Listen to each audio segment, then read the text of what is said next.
नमस्कार दोस्तों, निधि लोकगीत चैनल में आप सभी का स्वागत करती हूँ। बहुत प्यारा सा उठान गीत सुना रहे हैं। अच्छा लगे तो प्यार दुलार देना। गीत कैसा लगा? लालन भैले ओ बरिया में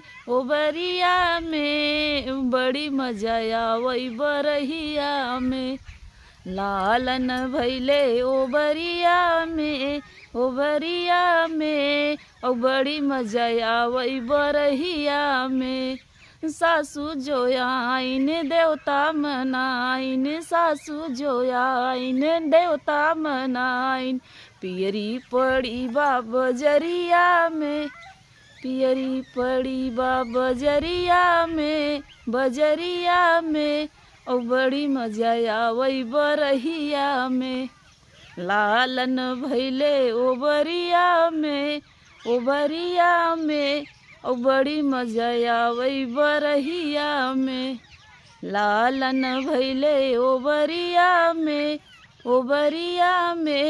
और बड़ी मजा आवई बरहिया में।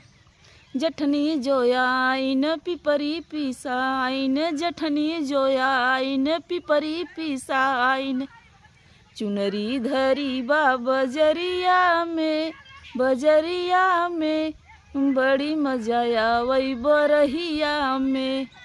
लालन भैले ओ बरिया में और बड़ी मजा आवई बरहिया में। लालन भैले ओ बरिया में और बड़ी मजा आवई बरहिया में। ननदी जो आइन कजरा लगाइन, ननदी जो आइन कजरा लगाइन। कंगना धरा बा बजरिया में